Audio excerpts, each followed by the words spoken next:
Le spectre du SRAS refait surface en Chine. Un mystérieux virus se propage et suscite l'inquiétude. L'épicentre du virus chinois se coupera du monde demain pour freiner sa propagation. Wuhan, au cœur de la Chine, fermera ses gares et son aéroport. Des mesures saluées par l'OMS. 40 millions de Chinois vivent à présent dans une zone de quarantaine. À titre de comparaison, c'est un peu plus que la population totale d'un pays comme la Pologne, par exemple. Le coronavirus version 2019-2020 se propage vite, très vite. Près de 6000 personnes contaminées en Chine en un mois. C'est plus que le SRAS en 9 mois, entre 2002 et 2003. Le coronavirus a une considérable avance sur nous. Il progresse masqué derrière une fausse perception de la réalité. Pour connaître le nombre de malades, il y a deux façons de compter. D'un côté, les cas officiels, testés et donc déclarés, et de l'autre, les cas réels, des personnes contaminées et contagieuses, mais qui parfois n'ont même pas le moindre symptôme. En termes de risque pour la France, des analyses de risque d'importation sont modélisées régulièrement par les équipes de recherche. Le risque d'importation de cas depuis Wuhan est modéré. Il est maintenant pratiquement nul puisque la ville, vous le savez, est isolée. En Chine, entre le 8 décembre et le 22 janvier, leur demande à quand remonte officielle. Voilà l'avant. La Chine, elle gère plusieurs questions à la fois qui ne nous sont pas posées.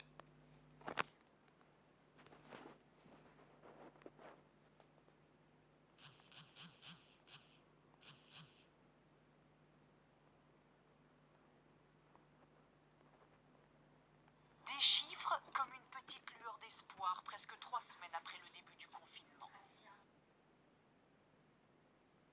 Pour la deuxième journée consécutive, le nombre de décès enregistrés à l'hôpital, 357, est en baisse.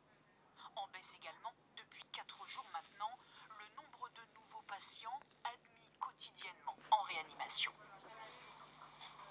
Dans les services qui prennent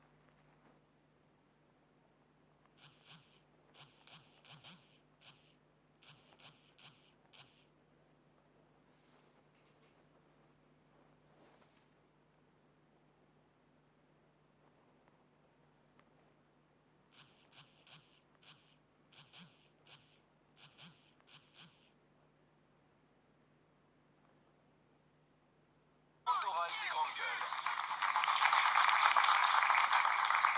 Monsieur le sénateur de l'Allier, Claude Malhuret, bonjour, bienvenue. Je vous en prie, asseyez-vous, prenez place à la table des GG, parce que vous vous êtes illustré jeudi dernier au moment du discours de politique générale du Premier ministre. On va peut-être écouter un extrait. Il ne reste plus aujourd'hui dans les rues le samedi que quelques acharnés d'un mouvement sans but et sans programme, zigzagant le long des boulevards comme des canards décapités, en répétant « on ne lâche rien », sans qu'on sache d'ailleurs ce qu'ils tenaient.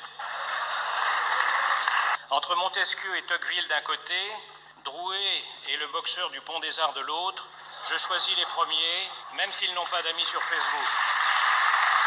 Ce n'est tout de même pas la faute du Sénat si M. Benalla est le seul éléphant au monde qui se promène avec son propre magasin de porcelaine. Et on pouvait continuer, parce qu'après François Hollande...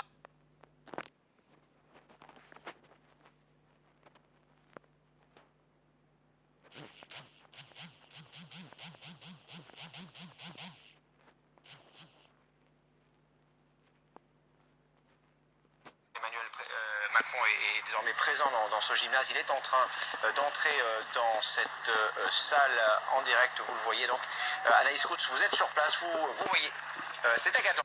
Surprise de la journée, vous pouvez le voir de Pessac à ce débat présente sur les ronds-points, mais qui se sont moins...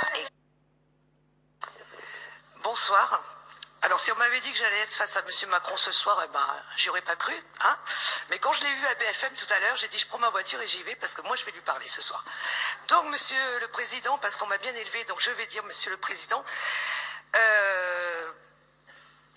j'ai une phrase qui me guide dans ma vie et qui est hablando se entiende la rente. Ce qui veut dire en français, c'est en parlant que les gens se comprennent. Donc effectivement, vous avez lancé un grand débat pour qu'on vous apporte des thèmes, non, les thèmes vous les avez donnés, des solutions.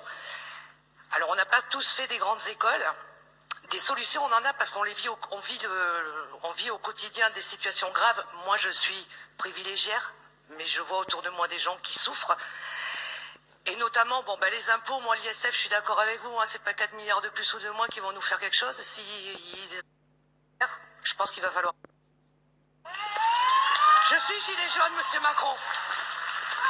Et j'ai envie que vous le soyez. Attendez, je vais pas me déshabiller, ne vous inquiétez pas.